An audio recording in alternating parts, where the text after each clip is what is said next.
Bismillahirrahmanirrahim. Assalamualaikum warahmatullahi wabarakatuh. Ashabul fadilah, tuan imam kita dan tuan bilal kita, ahli jawatan kuasa surau kita yang berkat ini, tak dilupakan ashabul fadilah, adinda saya Ustaz Hamdan dan juga adinda Faizal yang tak putus-putus mengusahakan majlis ilmu seperti tazkirah kita pada hari ini.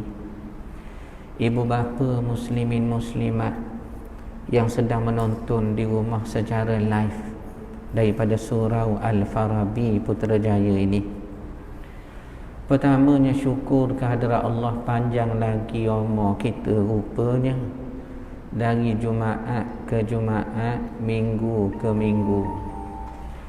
Dan tiada yang lain kita harapkan dengan panjangnya umur, banyak juga amal kita dan istighfar kita kepada Allah. Dan mudah-mudahan Allah ampunlah dosa kita, dan Allah terimalah amal kita yang pastinya banyak kekurangan itu. Ibu bapa sekalian, tazkirah Jumaat kita hari ini mengambil berkatnya bulan Maulud, tak lain tak bukan berkenaan dengan Rasulullah sallallahu alaihi wasallam. Pertamanya, bila kita sambut Maulid Nabi ataupun kita belajar sirahnya Nabi ataupun kita belajar sunnahnya Nabi, apakah agaknya maksud kalimah Nabi itu sendiri? Nabi ni kata ulama ialah man naba'ulahu, satu orang, tak kira siapa pun, yang datang Jibril padanya membawa wahyu dari Allah. Kalau sungguhlah yang mari pada dia tu Jibril dan bawa pula wahyu darinya Tuhan, dan ia berlaku sebelum penutup sekalian Nabi mari diutuskan kepada kita, maka sahlah orang itu dipanggil Nabi. Dan Nabi ni ibu bapa sekalian terlalu ramai, terlalu banyak. Ini berasaskan kepada satu nas Al-Quran yang kita baca tu. Apa kata Allah? وَلَقَدْ أَرْسَلْنَا رُسُلًا مِنْ قَبْلِكَ, sesungguhnya telah kami kirim ni rasul-rasul kepada kamu sudah terlalu banyak sebelum engkau Muhammad. Makna sebelum Nabi, nas Al-Quran ni kata ada sungguh Nabi-Nabi sebelum itu. Kalau selepas baginda tak ada lah. Min qablika, sebelum engkau. Minhum man qasasna alaik, sebahagiannya kami cerita kepada kamu. Tu yang kita tahu tu, 25 orang lebih kurang kita tahu tu. Campur anak-anak kita belajar di universiti, di college, kuliah usuluddin kah, muqaranatu adyan kah, comparative religion kah, terpulanglah. Mereka pun kaji nas, Perjanjian Lama, Old Testament, Ahdul Qadim. Mereka kaji juga Perjanjian Baru, New Testament, Ahdul Jadid tu. Soalnya kita tak terima kerana sudah bercampur dengan yang betul dengan tak betul. Tetapi mereka belajar, dapatlah mereka tahu beberapa orang lagi Nabi lain, khususnya Nabi Bani Israel. Seperti selain 25 yang Tuhan cerita ni, ada nabinya Habakuk, ada nabinya Ezra, ada nabinya Yul, Ezekiel, ramainya tuan-tuan, tidak terkira dah. Dan jumlah semua nabi-nabi yang pernah mari atas dunia, ialah 124,000 orang Nabi-Nabi. Ramai, terlalu ramai. Tu yang Tuhan kata kepada kita tadi, sebahagiannya kami cerita. Wa minhum man lam naqsus alaik, sebahagiannya pula kata Al-Quran, kami tidak cerita kepada kamu. Yang tak cerita itulah baki yang terlalu banyak, terlalu lama masa diambil untuk utuskan Nabi-Nabi ini kepada manusia. Kita baca tafsir, kita bukalah tafsir ibu bapa sekalian. Tafsir ni banyak. Tafsir Ibn Kathir, tafsir Al-Quranul Azim tu di Ibn Kathir. Tafsir Imam Tabari yang kita baca, tafsir Tabari itu. Tafsir Qurtubi, tafsir moden, tafsir klasik, banyak tafsir ni. Bila sampai ayat yang kita baca ni dalam tazkirah ni, ahli tafsir kata apa dia? Bila Allah kata kami utus Nabi-Nabi yang banyak tu, kata ulama tauhid 124,000 orang tu, tempohnya kata Imam Tabari tak lain tak bukan selama 8,000 tahun. Boleh bayang ibu bapa sekalian, 8,000 tahun tempoh Allah kirim tu. 124,000 orang, maaf saya, 123,999 orang. Korang seorang nak cukup 124,000, iaitulah penghulu sekalian Nabi-Nabi kita. Sebelum Nabi diutuskan 8,000 tahun. 8,000 tahun Nabi-Nabi tadi diutus oleh Allah Subhanahu Wa Taala.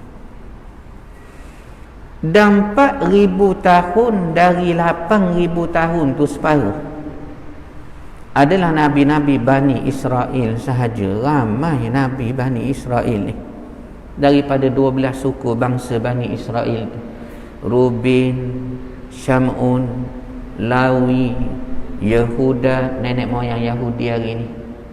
Nenek moyang Yahudi hari ni, Yehuda, Isakhar, Zabulon, Gad, Ashir dan Naftali, Yusuf dan Bunyamin, Joseph dan Benjamin. 12 suku bangsa Bani Israel. 4,000 tahun kata ahli tafsir.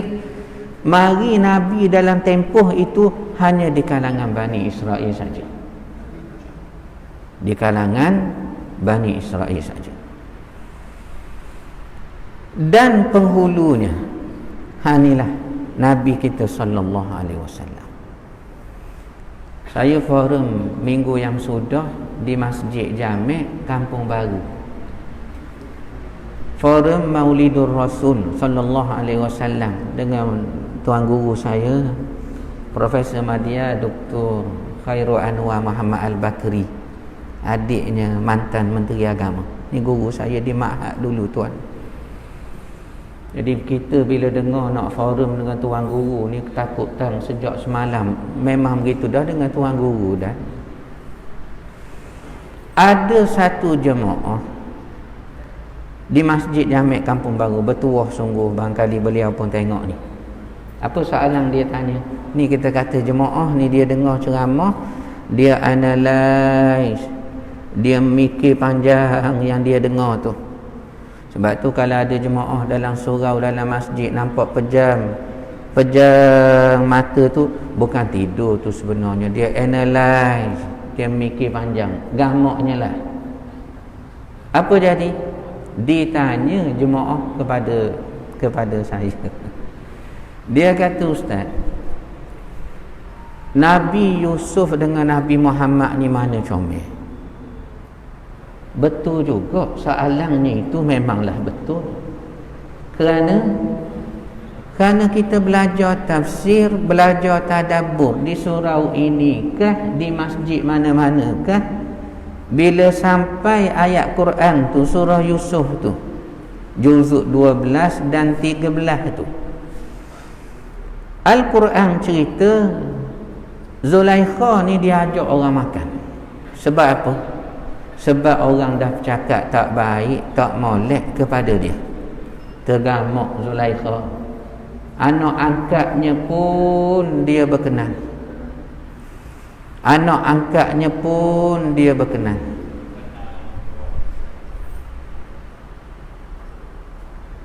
Jadi mana-mana orang bercakap tentang dia, dia suruh mari di rumah untuk ajak makan. Tuan ni beri makan. Kita ni bila dengar orang ajak makan, hak kita kata ke dia pun jadi Allah, lemah kita. Pasal dia balas baik kita, marilah makan di rumah saya. Maka tafsir kata mari semua, tak tinggal seorang. Mana-mana yang berkata tak molek, tak baik pada Zulaikha, mari makan. Lepas makan, nas Al-Quran sebut diberi satu buah dan diberinya sikina, pisau, nak kupah buah. Sedang tengah kupah, apa Al-Quran cerita pada kita? Nak beritahu molek, sempurna, comel, berdoa lalu. Yusuf ni comel, berdoa lalu. Zulaikha kata, Yusuf, mari keluar sekejap. Kawan-kawan mak ni nak tengok, nak kenal. Pasal tak kenal lagi ni. Sebelum ni dengar cerita dari jauh, tak tengok depan-depan, tu yang boleh mereka bercakap macam-macam tu. Mari keluar sekejap. Maka keluar Yusuf. Al-Quran kata apa dia? Falamma ra'ainahu, bila mana Yusuf keluar dan wanita-wanita yang tengah koyok buah ni pun tengok akan Yusuf itu, akbarnahu. Tengok Al-Quran guna kalimah tu. Tu yang mustahak kita belajar tadabbur tu.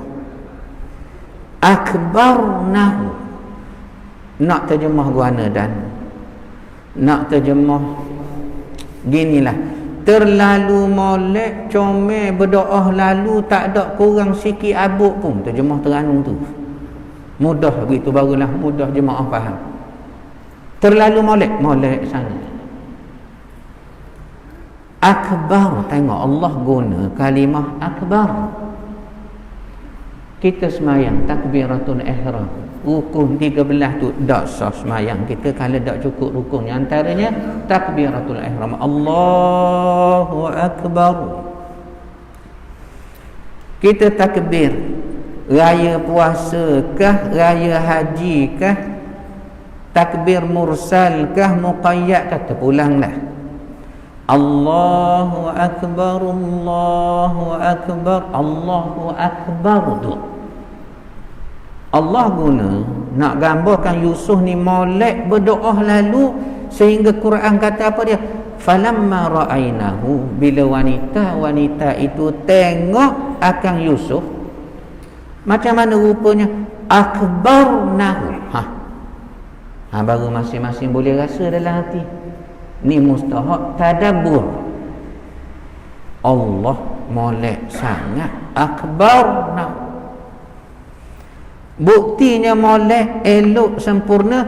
Wa qatta'na aydiyahunna, tengah koyak buah, terhirih jarinya. Kerana apa? Asyik sangat tengok Yusuf, terhirih jari daripada koyak buah itu. Setengah tafsir kata sudahlah terhirih jari, tidak sakit pula waktu itu. Allahu akbar. Macam mana tu tuan ibu apa sekalian, boleh bayanglah tu. Sambil-sambil pejam mata menyandar di tiang tu, bayang ya, bayang. Contohnya, wa qatta'na aydiyahunna, terhirih jari. Setengah tafsir kata tak sakit. Dan saya selalu buat analogi mudah. Ibu bapa sekalian, kuliah kita ni dah panjang, pukul 1 nak berhenti dah. Tu nak kejar masa ni. Analogi mudah, apa dia? Kalau Yusuf masih hidup sampai sekarang, ni contoh. Barangkali ya, tah betul ke tidak tak tahulah, barangkali orang nak bedah buah pinggang masalah, batu dalam hempedu, tak payah bius, tak payah suntik bius dah. Tengok Yusuf, tengok doktor pembela, dimintanya doktor dengan minta sepanar nombor 3 tu ulah ragung pelayar tu ulah. Kita ni sambil tengok sedar tak sakit kerana takjub akbarnahu. Sudah doktor kata bangun tuan, sudah dah, sudah sekarang baru Allah, sakitnya apa hal pula dada aku ni. Contoh ni nak gambarkan setengah tafsir kata wa qatta'na aydiyahunna, tak sakit mereka. Apa yang kita boleh bayang, comel macam mana anak Yaqub bin Ishaq cici Ibrahim alaihi salam ni, macam mana rupa ni.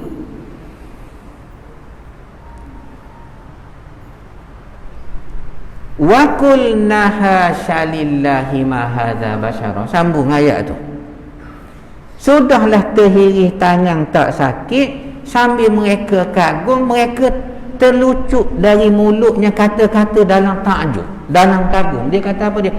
Hasya lillahi ma hadza basyara. Hasya lillah ni buat apa sekalian?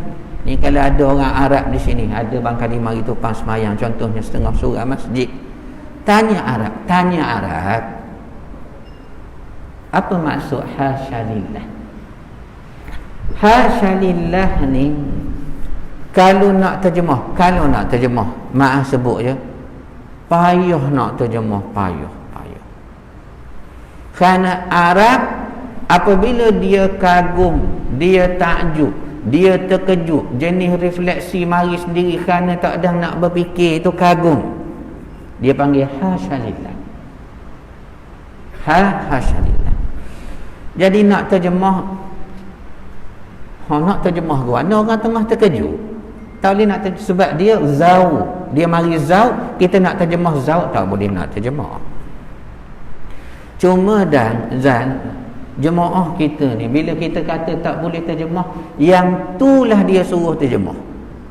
Orang tabiat begitu je, kita kata tak boleh, hak itulah dia nak sangat. Contohnya masa PKP baru ni kan tak boleh mari surau, dia nak mari sangat. Siapa zikir masjid. Dah buka begini, contoh gitulah. Jadi hasyadillah nak terjemah payah. Oleh kerana jemaah di surah Al-Farabi ni kata Ustaz kena terjemah juga. Kalau tak terjemah kami pancitkan tayar kereta Ustaz, contoh ni. Jadi terpaksa terjemah juga walaupun payah ya. Jadi nak terjemah benda payah, saya cubalah gini. Ni sebenarnya nak beri faham tuan takjub tu. Wa qulna, berkata wanita-wanita ini, hasyalillah. Nak terjemah payah sebab benda berkait dengan zauq rasa. Tapi dah suruh terjemah juga, maka jadilah terjemahannya begini. Falamma ra'ainahu, bila mana wanita-wanita itu tengok akan Yusuf, akbarnahu, terlalu molek comel berdoa lalu, wa qatta'na aydiyahunna, sehingga terhirih jari mereka. Setengah ahli tafsir kata dahlah terhirih, dak sakit pula. Wa qulna, sambil dak sakit berluka berdarah tu, mereka kata apa dia, dalam keadaan terkejut, zau hasyalillah. Terjemahnya gini, itulah terjemah dia. Dah tu orang nak suruh juga. Lagi tu terjemah lain, kamu dah faham tu, boleh faham dah. Tajuk Allahu akbar, hasyalillahi ma hadza basyara. Apa wanita ni kata? Ni bukan orang ni. Yusuf ni orang. Tiba-tiba yang tengok dia kata bukan orang. Boleh bayang tuan, ni bukan orang. Dah, in hadza illa malakun karim. Ni mesti malaikat dari langit, dia turun atas dunia, dia menyerupalah orang sekejap, sejam ke 2 jam ke. Ni bukan orang ni. Kalau orang adalah paruk sikit, adalah luka sikit, adalah sekian sikit, tetapi tak ada, dah lah molek sempurna, takjub. Tu yang jemaah Masjid Jami' Kampung Baru tanya tu betul juga. Dan yang jadi timbul soalan kerana apa? Mereka belajar, mereka tadabbur. Lalu soalannya apa dia? Ustaz, Nabi Yusuf bin Yaqub bin Ishaq bin Ibrahim ni, kalau baca tadabbur tafsir yang kita sebut tadi tu, dengan Nabi Muhammad manalah comel? Dia tanya. Nabi Daud sedapnya suara, orang tua dulu buat kiasan metaphorically-nya. Sedapnya Daud baca Zabur, kalau air dari hulu mengalir ke hilir, dia mudik pula naik ke hulu. Ni kiasan. Sebab sedap berdoa lalu. Kalau daun-daun yang kering dengar suara Daud melagukan Zabur, air dia hidup bergerak jadi hijau. Ni kiasan. Kalau burung sedang terbang, dia pusing balik, turun, ingat nak dengar dah Nabi Daud baca Zabur ni. Ni kiasan, metaphorically, secara kiasan ni. Dah dengan Nabi Muhammad mana sedap suara. Jemaah tanya, ibu apa sekalian, kalau saya berhenti mengejut tak? Contoh saya kata cukuplah kuliah kita tuan, kita sambung. Barangkali tuan cekik-cekik saya ramaknya ya, kerana dah berhenti mengejut. Kita perhabis sini pukul 1 nak perhabis tak? Nak jawab. Tapi dalam konteks nak beri ilmu. Bukan kata nak salahkan orang tanya tu, tapi nak jawab dalam bentuk beri ilmu. Apa jawabnya? Soalan macam ini tidak patut ditanya. Bukan nak salahkan orang tanya tu, nak beri ilmu supaya dia lebih yakin. Siapa tak perlu tanya dah. Itu maksud dia. Soalan seperti ini tidak perlu ditanya. Sebab Nabi kita ni siapa tuan? Pernah tak kita duduk seorang ni, duduk sambil makan cekedih tu, sambil mikir siapa Nabi ni macam mana? Pernah ke tidak? Nabi kita ini sesempurna kejadian.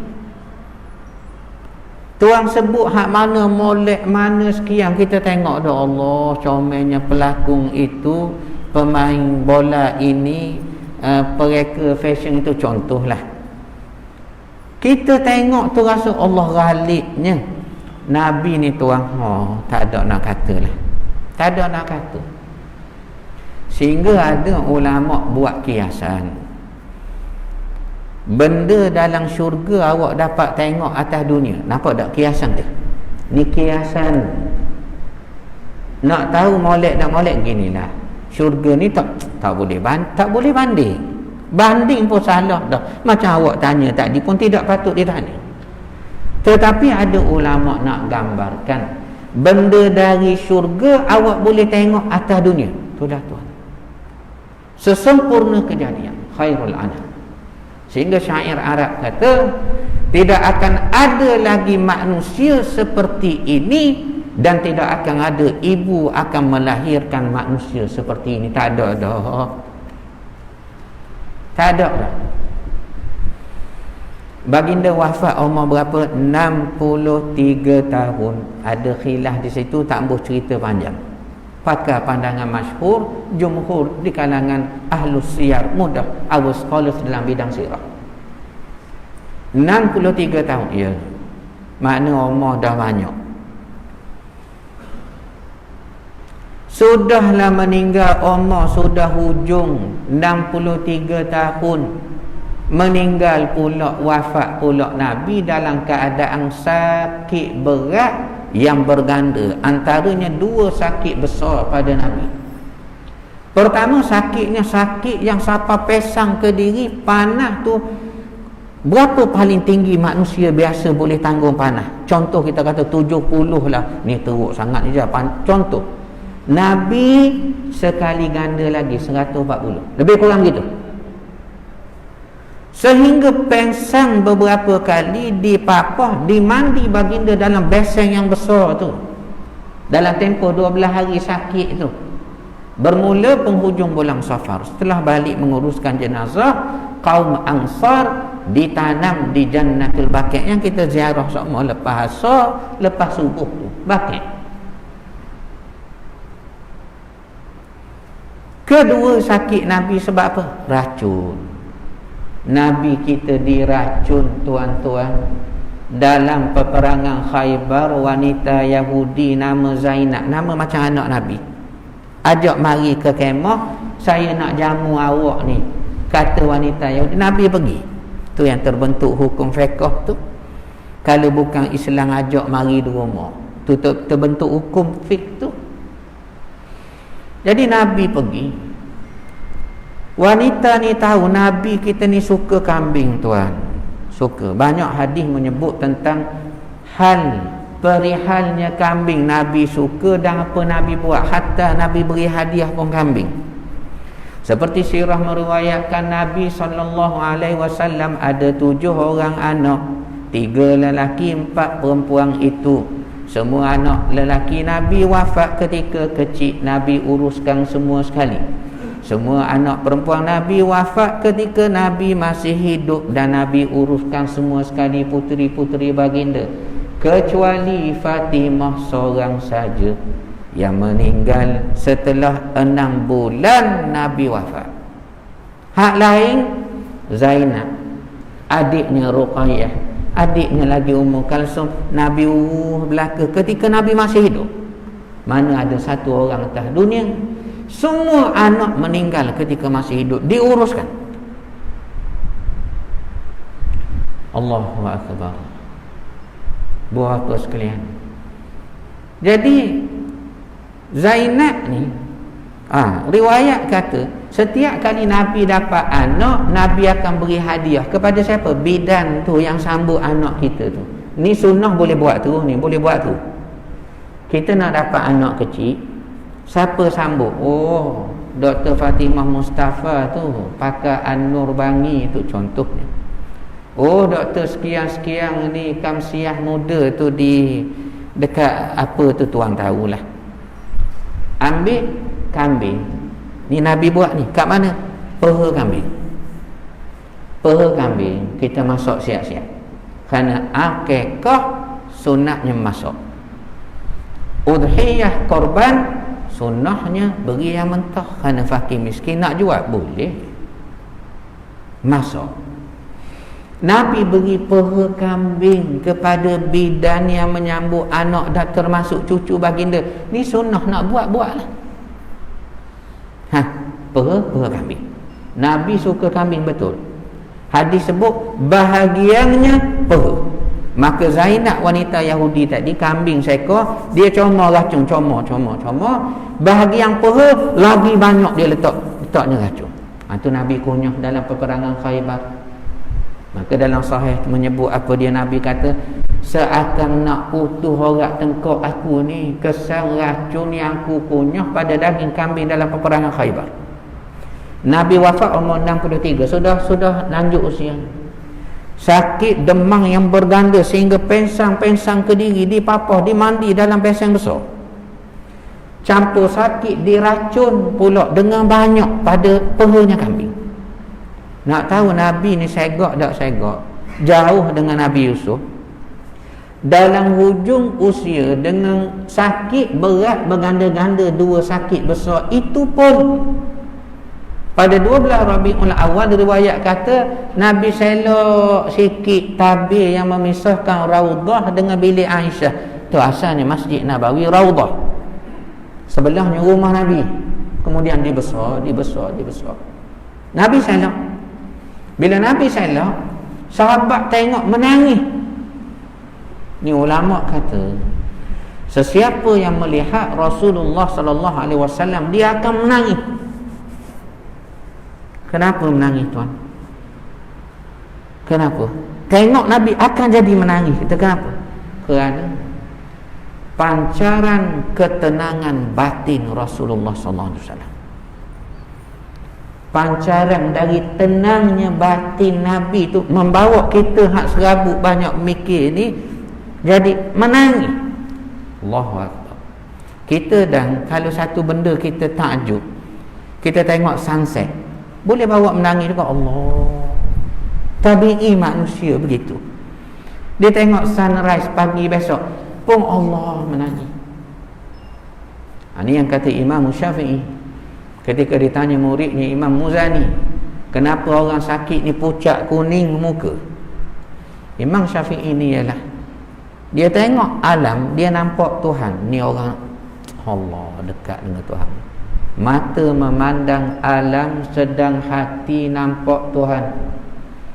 Maka jawab Imam Syafi'i kepada muridnya Muzani, sepertilah orang sakit nak mati pucat, seakan kamu tengok matahari nak terbenam kuning merah.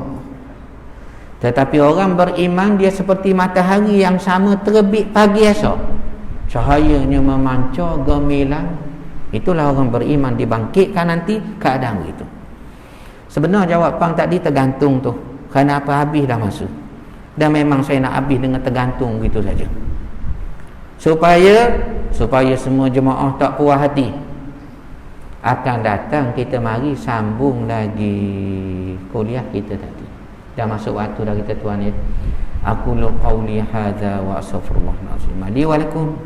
Wassalamualaikum warahmatullahi wabarakatuh.